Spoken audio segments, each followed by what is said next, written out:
The morning mist clung to the Virginia countryside like a funeral shroud, obscuring the small crossroads settlement that would soon become synonymous with unimaginable carnage. Cold Harbor was nothing more than a tavern and a few scattered buildings. Its peculiar name derived from the Old English term for an inn that offered shelter but no hot meals. Yet on this first day of June in 1864, this unremarkable place would witness one of the most brutal and decisive engagements of the American Civil War. Lieutenant General Ulysses Simpson Grant stood before his field maps, his weathered face illuminated by the flickering candlelight in his headquarters tent. The cigar smoke curled around his graying beard as he contemplated the movements of his Army of the Potomac.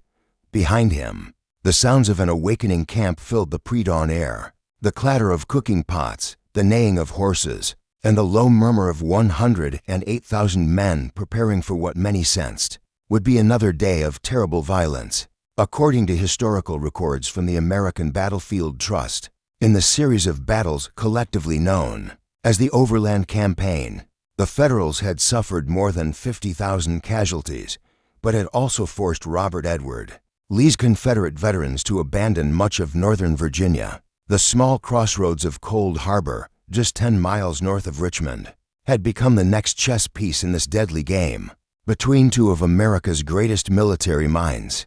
General Robert Edward Lee had arrived at Cold Harbor with approximately 59,000 battle-hardened Confederate soldiers, many of whom had survived the brutal encounters at the Wilderness and Spotsylvania courthouse. His Army of Northern Virginia was a shadow of its former self, yet it remained a formidable force under the command of the man many considered the finest military tactician of his generation.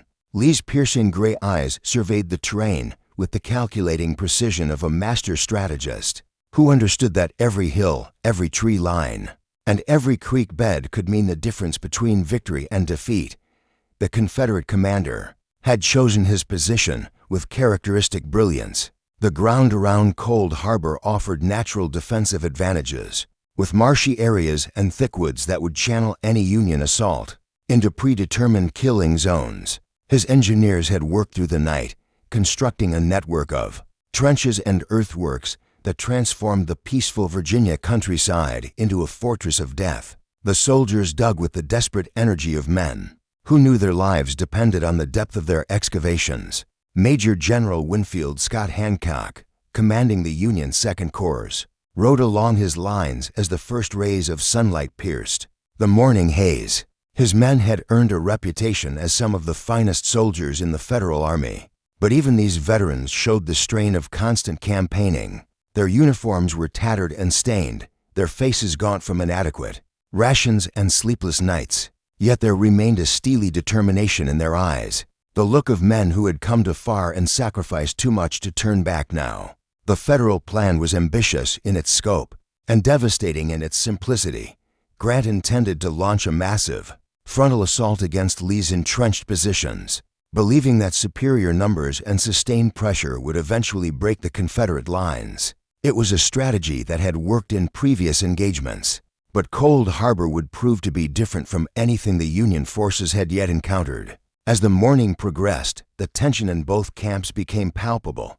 Confederate soldiers checked their weapons and counted their ammunition, knowing that each cartridge might be the difference between life and death. Union officers moved among their men, offering words of encouragement while privately harboring doubts about the wisdom of attacking such well-prepared positions.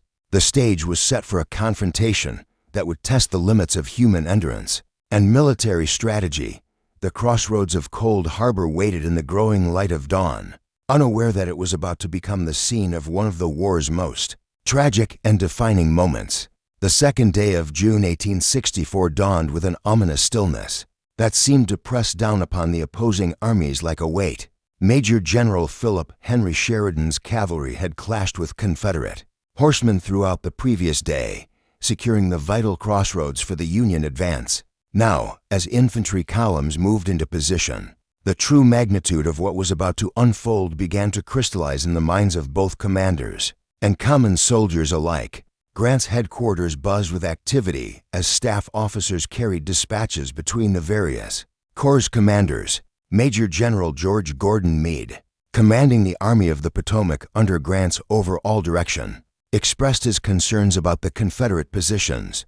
Through his field glasses, he could see the telltale signs of extensive earthworks, the fresh-turned earth, the carefully positioned abatis of sharpened stakes, and the ominous black muzzles of artillery pieces protruding from embrasures.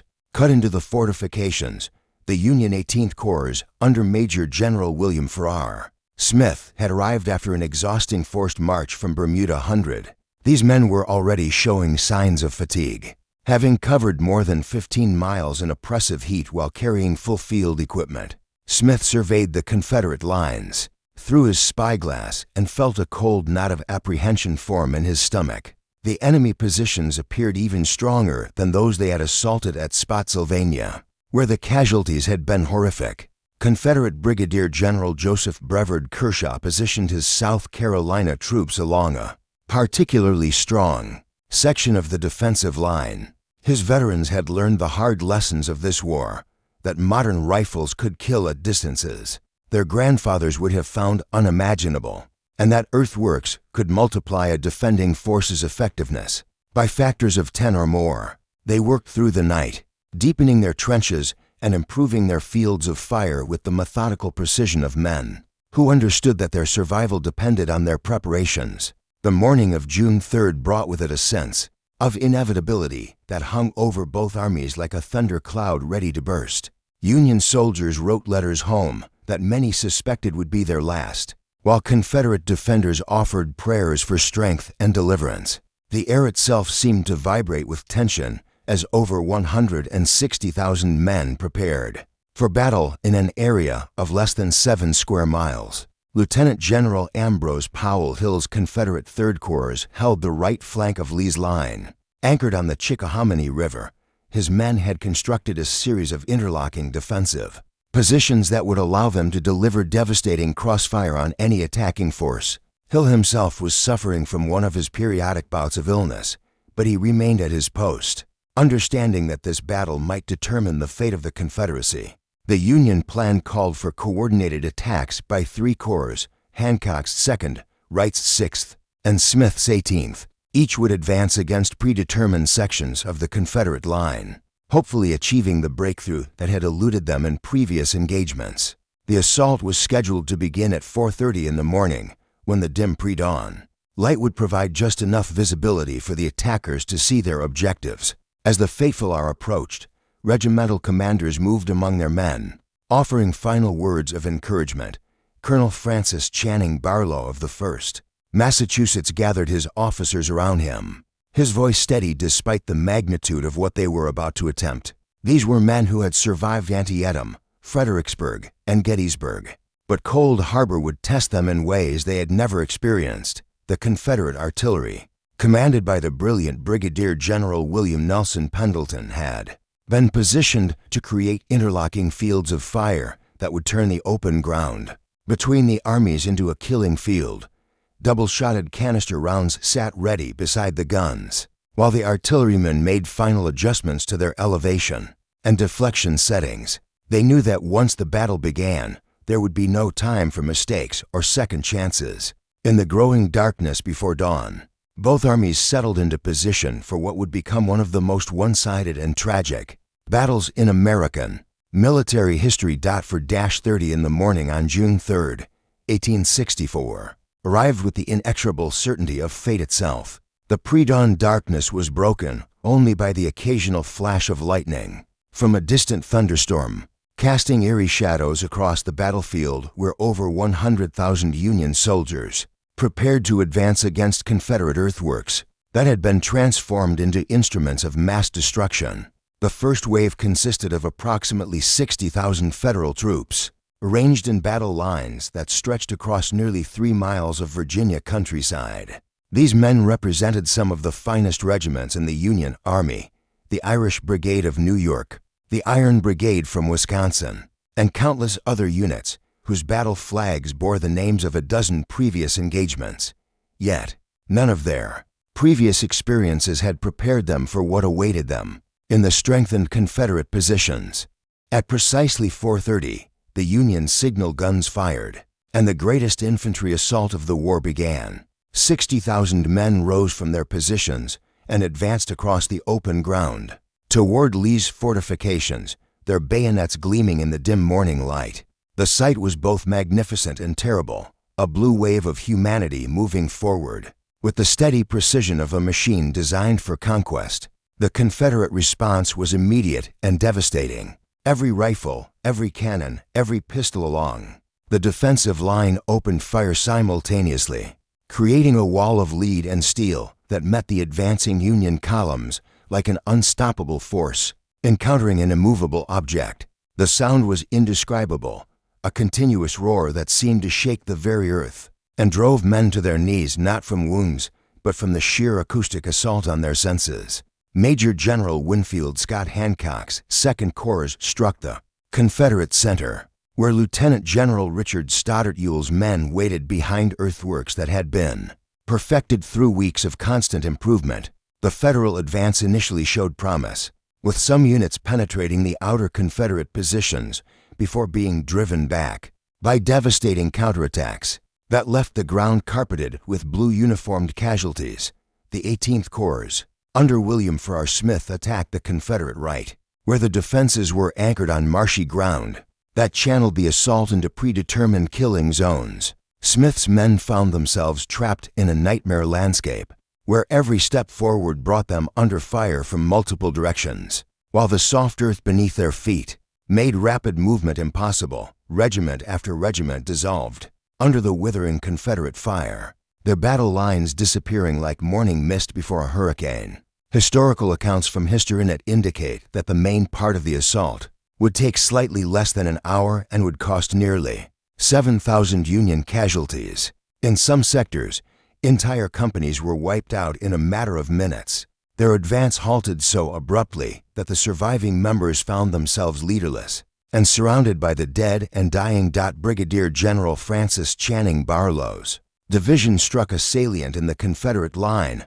where the earthworks formed a deadly apex. His New York and Massachusetts regiments advanced with parade ground precision until they encountered a crossfire so intense that it seemed to physically push them backward.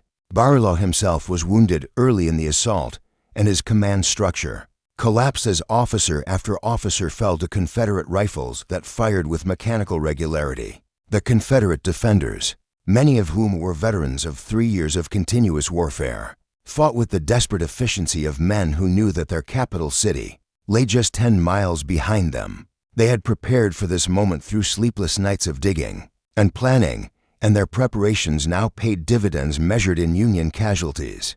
Regimental commanders like Colonel John Brown Gordon moved along their lines, encouraging their men and directing fire toward the most threatening Union advances. By 5:30 in the morning, just 1 hour after the assault began, the battlefield had been transformed into a charnel house. The open ground between the armies was covered with Union casualties in numbers that defied comprehension. Entire regiments had been reduced to company strength, while others had simply ceased to exist as organized fighting units. The Confederate earthworks remained largely intact, their defenders having repelled the greatest infantry assault in American military history, with losses that were proportionally minimal compared to the devastation they had inflicted. The first phase of Cold Harbor was over, but the horror was just beginning. The aftermath of the morning assault left the battlefield at Cold Harbor resembling nothing so much as a vast outdoor abattoir. Bodies in blue uniforms lay scattered across the Virginia countryside in windows and heaps that marked the high water mark of each regiment's advance. The wounded cried out for water, for their mothers, for death itself to end their suffering, creating a chorus of agony that would haunt the survivors for the remainder of their lives. General Ulysses Simpson Grant stood in his headquarters tent, his normally impassive face showing the strain of commanding an army that had just suffered casualties in numbers that made previous disasters seem modest by comparison. Dispatches from his corps commanders painted a picture of devastation so complete that it challenged his fundamental assumptions about modern warfare. The Army of the Potomac had been stopped cold, and the price paid for that education had been measured in thousands of American lives. Major General Gouverneur Kemble Warren's 5th Corps had been held in reserve during the initial assault, and now Warren found himself surveying a battlefield that defied rational description. His veterans, men who had witnessed the carnage at Antietam and Gettysburg, stood in stunned silence as they contemplated the extent of the destruction. These were soldiers who thought they had seen everything war could offer, yet Cold Harbor had introduced them to new depths of military horror. The Confederate positions remained largely intact, their earthworks having proven almost impervious to infantry assault. Lieutenant General James Longstreet's 1st Corps held the left flank of Lee's line, and his men had repelled every Union attack with losses so minimal that they could scarcely believe their own success. The defensive works that had been constructed over the previous days had functioned exactly as designed, channeling Union attackers into killing zones where concentrated firepower could achieve maximum effect. Robert Edward Lee himself toured the battlefield during the afternoon, his presence among the troops serving to bolster Confederate morale, while providing him with first-hand intelligence about Union casualties and remaining capabilities. What he saw confirmed his assessment that the Federal Army had been dealt a blow from which it might not recover. The sight of thousands of Union dead and wounded scattered across the approaches to his lines validated every decision he had made regarding defensive positioning and tactical preparation. The Union medical services found themselves overwhelmed by the sheer number of casualties requiring treatment. Field hospitals that had been established to handle routine combat losses were inundated with wounded men, whose injuries reflected the devastating effectiveness of modern defensive warfare. Surgeons worked without rest, their white aprons quickly stained red as they struggled to save lives in numbers that exceeded their capacity to provide adequate care. Brigadier General John Gibbon's division had been decimated in the morning assault, with some regiments losing more than 70% of their strength. In less than 30 minutes of fighting, Gibbon himself survived the battle, but his command had been so thoroughly shattered that it would require weeks of reorganization before it could function as an effective fighting unit. The Pennsylvania and New York regiments that had proudly marched into battle that morning existed now only as names on organizational charts. The Confederate artillery had performed with devastating effectiveness throughout the engagement. Colonel Edward Porter Alexander's guns had been positioned to create interlocking fields of fire that turned every approach to the Confederate lines into a death trap. The artillerymen had worked their pieces with mechanical precision, loading and firing canister rounds that swept away entire companies of advancing Union soldiers. Like wheat before a scythe. As evening approached, both armies settled into a grim routine of caring for their wounded while maintaining vigilance against potential renewed attacks. The Union forces established a defensive line roughly where their assault had begun that morning, while the Confederates strengthened their already formidable positions. The tactical situation had not changed, but the strategic implications of the day's fighting would reverberate throughout the remainder of the war. The temperature remained oppressive, and the smell of death began to permeate the battlefield as bodies lay unburied. In the Virginia heat, both sides recognized that something fundamental had changed in the nature of warfare itself, though few could yet articulate exactly what that change meant for the future conduct of military operations. Positions, their bodies bloated by 4 days of exposure to Virginia heat and humidity. Many had died clutching photographs of loved ones or letters from home, final connections to lives that would never be resumed. The truce revealed the true extent of the tactical revolution that had occurred at Cold Harbor. Confederate earthworks showed minimal damage despite the massive infantry assault, while the open ground between the armies had been transformed into a killing field where modern defensive techniques had achieved their ultimate expression. Military observers from both armies began to understand that traditional offensive tactics had been rendered obsolete by the combination of rifled firearms and field fortifications.